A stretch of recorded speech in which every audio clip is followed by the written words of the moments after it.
క్రీస్తునందు ప్రియమైనటువంటి దేవుని బిడ్డలకు హృదయపూర్వకమైన వందనాలు. ప్రభు యొక్క మహాకృపను బట్టి మొదటి వీడియోను చాలా మంది దాన్ని వీక్షించారు, మంచి కామెంట్స్ ఇచ్చారు. అందరి బట్టి ప్రభుని ఎంతగానో స్తుతిస్తున్నాను. ప్రభు మిమ్మల్ని దీవించును గాక. ఆమేన్. ప్రభు యొక్క మహాకృపను బట్టి మరి యొక్క వీడియోను చేయడానికి దేవుడు కృప చూపించాడు. ఈ పరిశుద్ధాత్మ దేవుడు మరి యొక్క వీడియోను చేయడానికి సహాయం చేసినందుకు ప్రభుకి ఎంతగానో వందనస్తులు అయ్యుంటున్నారు. కామెంట్ చేసినటువంటి వారిలో ఒక సహోదరులు అడిగారు ఏమండి అమెరికా దేశమును గురించి ఏదైనా ప్రవచనం ఉందా బైబిల్లో? ఉంటే అమెరికా దేశమును గురించి కూడా కొంచెం మాకు వివరించండి అని చెప్పని ఒక సహోదరులు అడిగారు. అందును బట్టి దినమున అమెరికా దేశమును గురించి పరిశుద్ధ గ్రంథంలో ఏం రాయబడి ఉంది అనే విషయాన్ని కొద్ది నిమిషాలు నేను మీతో షేర్ చేయాలని ఆశపడుతున్నాను. మీరు ఇంకా బైబిల్ గురించి అనేక విషయాలు తెలుసుకోవాలనుకుంటే మాకు కామెంట్ రూపంలో పెట్టండి. అలాగే ఇంతవరకు ఎవరైనా ఇంకా సబ్స్క్రైబ్ చేసుకోకపోతే బెల్ ఐకాన్ ఉంటుంది, దాన్ని క్లిక్ చేయండి. మేము ఎప్పుడైతే వీడియో చేస్తామో ఆటోమేటిక్గా మీకు ఆ వీడియో వచ్చేస్తుంది. కాబట్టి సబ్స్క్రైబ్ చేసుకునే వారు సబ్స్క్రైబ్ చేసుకోండి. అలాగే దాన్ని ఇతరులకు ఇంకా షేర్ చేయండి. అలాగే మంచి కామెంట్స్ ఇవ్వండి. ప్రభు మిమ్మల్ని దీవించాలని కోరుకుంటూ ఆ ప్రభు యొక్క మహాకృపను బట్టి అనేక వీడియోలు చేయడానికి మీరు ప్రార్థించండి. నేను కూడా మీ కొరకు ప్రార్థన చేస్తున్నాను. ప్రభు మిమ్మల్ని దీవించును గాక. ఆమేన్. God bless you. క్రీస్తునందు ప్రియమైన దేవుని బిడ్డలారా, ప్రపంచంలో ఇప్పుడు ప్రస్తుతానికి ఇరాన్కి ఇజ్రాయెల్కి తీవ్రమైనటువంటి యుద్ధం జరుగుతూ ఉంది. ఇందులో ఇజ్రాయెల్ పక్షముగా అమెరికా కూడా తోడ్పాటును అందిస్తూ ఉంది. అమెరికా నష్టపోతుంది, ఇజ్రాయెల్ నష్టపోతుంది, ఇరాన్ కూడా నష్టపోతుంది. ఈ మూడు దేశాలతో పాటు లెబనాన్ అది కూడా వారిలో నష్టపోతుంది. ప్రక్కనున్నటువంటి ఇంకా దేశాలు ఏవి Saudi Arabia, Qatar, United Arab ఎమిరేట్స్లో ఉన్న 7 దేశాలు ఇవన్నీ కూడా యుద్ధంలో కాస్త కోస్త నష్టాన్ని చవిచూస్తూ ఉన్నాయి. ఇందులో ప్రాముఖ్యంగా యుద్ధంలో బాగా దెబ్బతింటున్నటువంటి ప్రాంతాలు దేశాలు ఏవంటే ఒకటి ఇరాన్, రెండవది ఇజ్రాయెల్. ఇజ్రాయెల్ గురించి మనకు తెలుసు, చాలా సందర్భాల్లో చాలామంది దైవజనులు బోధిస్తున్నారు. ఇప్పటికీ కూడా మరి ఎండ్ టైం ప్రాఫెసీస్ ఫుల్ఫిల్ అవుతున్నాయి అంటున్నారు. కాబట్టి ఇజ్రాయెల్ గురించి మనం మాట్లాడాలంటే చాలా విషయాలు మనం వింటూ ఉన్నాం, చాలామంది వీడియోలు చేస్తున్నారు, వాటిని చూస్తూ ఉన్నాం. అయితే ఇరాన్ గురించి నేను మొదటి వీడియోలో మీకు చెప్పాను, ప్రవచనం బైబిల్లో ఎక్కడ ఆ ప్రవచనం ఉంది అని. ఈ దినమున నేను అమెరికాను గురించి బైబిల్లో ఎక్కడ రాయబడి ఉంది, ఏ సందర్భంలో రాయబడి ఉంది, అసలు బైబిల్లో ఉందా లేదా అనే విషయాలను కొద్ది నిమిషాలు మీతోటి షేర్ చేసుకుంటారు. క్రీస్తునందు ప్రియమైన దేవుని బిడ్డలారా, పరిశుద్ధ గ్రంథమైన బైబిల్లో నుండి మరి ప్రవక్తలు అనేకమైన దేశాలు, ప్రపంచంలో ఇప్పుడున్నటువంటి దేశాల గురించి రాయబడి ఉంది. కూషు దేశము అంటే ఇథియోపియా గురించి రాయబడి ఉంది. అలాగే తర్షీస్ అంటే బ్రిటిష్ గురించి, రోష్ రష్యా గురించి, మాగు టర్కీ గురించి, అలాగే ఫ్రాన్స్ దేశాల గురించి, ఈ దేశాలన్నిటి గురించి పరిశుద్ధ గ్రంథంలో ఉంది. ప్రాముఖ్యంగా భారతదేశం అనేటువంటి మన దేశం గురించి కూడా పరిశుద్ధ గ్రంథమైన బైబిల్లో రాయబడి ఉంది. కాబట్టి ఇన్ని దేశాలను దేవుడు తన ప్రవక్తల ద్వారా ముందుగానే పరిశుద్ధాత్మ ద్వారా రాయించాడు. మరి అమెరికాను గురించి ఎందుకు రాయించలేదు అనే ప్రశ్న మనకు కలగొచ్చు, చాలామంది కలగొచ్చు. అసలు అమెరికా అనేది బైబిల్లో ఉందా, ఈ దేశం ఎలా వచ్చింది బయటికి అనే విషయాన్ని మరి మనము చాలా ఆశ్చర్యమే. దీనికి బైబిల్లో సరైనటువంటి ఎవిడెన్స్ ఉందా లేదంటే నేను మీకు కొన్ని సంఘటనలు చూపిస్తాను, వాటిని మీరు చూడండి.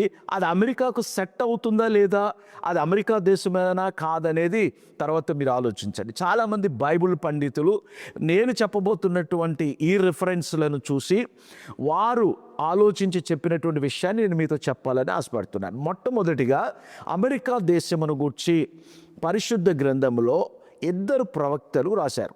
మొదటి ప్రవక్త పాత నిబంధనలో యెషయా ప్రవక్త రాశాడు. చూడండి, యెషయా గ్రంథము 18వ అధ్యాయము 1వ వచనములో ఈ మాట రాయబడింది. ఏమని? కూషు నదుల అవతల తట తట కొట్టుకొనుచున్న రెక్కలు గల దేశమా, కూషు దేశపు నదుల అవతల తట తట కొట్టుకొనుచున్న రెక్కలు గల దేశమా అని యెషయా ప్రవక్త రాశాడు. నిజమే, కూషు దేశం అంటే ఇథియోపియా.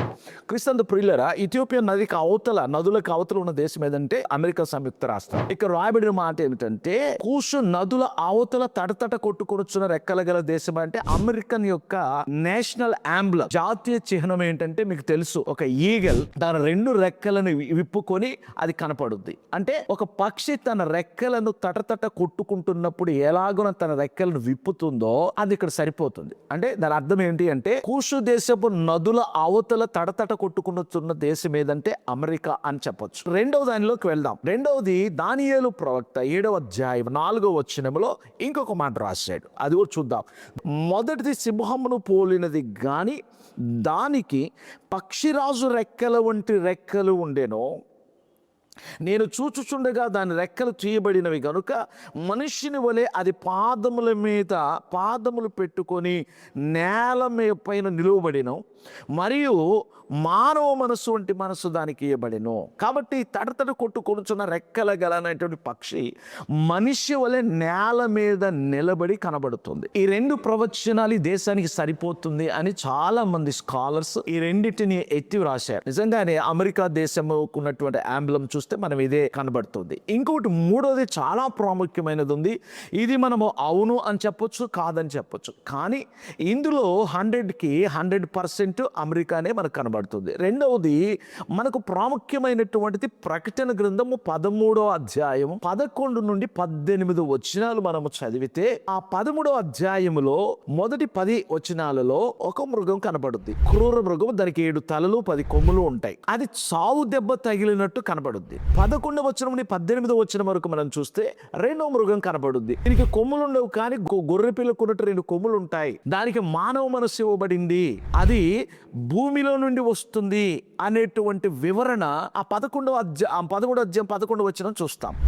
మొదటి మృగమేమో సముద్రములో నుండి వచ్చింది, అంటే జనములో నుండి వచ్చింది. అది రోమా ప్రభుత్వములో ఉన్నటువంటి పోపు అధికారమును సూచిస్తుంది. 13వ అధ్యాయం 1 నుంచి 10వ వచనములో ఉన్నటువంటి మృగము. రెండవది వచ్చేటప్పటికి అది భూమి మీద నుండి పైకి వస్తున్నట్టు చూశాడు. భూమి మీద అంటే ఎక్కడి నుంచి వస్తుంది?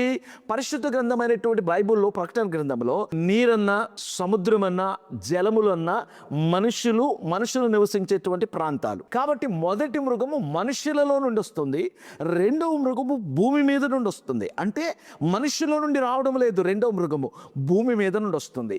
అంటే ఆ వస్తున్నటువంటి మృగము ఎక్కడి నుంచి వస్తుంటే భూమి మీద వస్తుంది కనుక మనుషులు లేరు అక్కడ. అది ఎలా వస్తుంది? ఒక నిర్జనమైనటువంటి స్థలములో నుండి, మనుషులు ఎవరు కూడా లేనటువంటి ప్రాంతంలో నుండి మృగం పైకి వస్తున్నట్టు మనం చూస్తాం.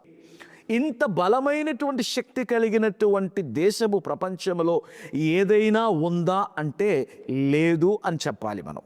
ఎందుకు అనంటే అత్యున్నతమైన స్థానంలోకి వచ్చి ఈరోజు ప్రపంచమనే ఏలుబడి చేస్తూ ఉంది. అది ప్రపంచ దేశాల అగ్రగామి, ఆయుధ సంపత్తిలో ఫస్ట్ ప్లేస్ లో ఉంది, టెక్నాలజీ విషయంలో ఉంది. అమెరికా డాలర్ ఈరోజు ప్రపంచపు ధనాన్ని శాసిస్తూ ఉంది. అంటే అమెరికా ఎంతగా తనను తన బలమైన శక్తిగా రూపించుకుందో మనకు అర్థమవుతా ఉంది. ఆ మొదటి మృగానికి ఈ రెండో మృగానికి మధ్య ఉన్న సంబంధం ఏమిటంటే, ఈ రెండవ మృగము ఆ మొదటి మృగములో సపోర్ట్ చేయబోతా ఉంది.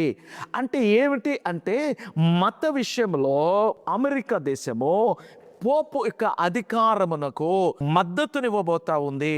కాబట్టి పోపు యొక్క అధికారమునకు లేదా పోపు యొక్క మతానికి ఆ మద్దతు ఇచ్చేటువంటి దేశం ఏదైనా, ప్రపంచంలో బలమైన దేశం ఏదైనా ఉంది అంటే అది అమెరికా దేశమే. కాబట్టి క్రీస్తు ప్రియుల ఆ 2 కొమ్ములు ఉన్నాయి. ఆ కొమ్ములు ఎంత అంటే పొట్టేలు, గొర్రెపిల్ల కొమ్ములు అన్ని. ఈ 2 గొర్రెపిల్ల కొమ్ములు అంటే ఏమిటి? సాత్వికతకు గుర్తు. ఆ కొమ్ములతో పొడవం, కొమ్ములు పెద్దవైతే కిరీటాలు ఉంటాయి, రాజరికం ఉంటుంది. అందుకే అమెరికా దేశానికి రాజరికం లేదు. అమెరికా దేశంలో 2 పార్టీలు, ఒకటి రిపబ్లికిజం, 2 ప్రొటెస్టెంటిజం. ఈ రెండు కొమ్ములకు సాదృశ్యం.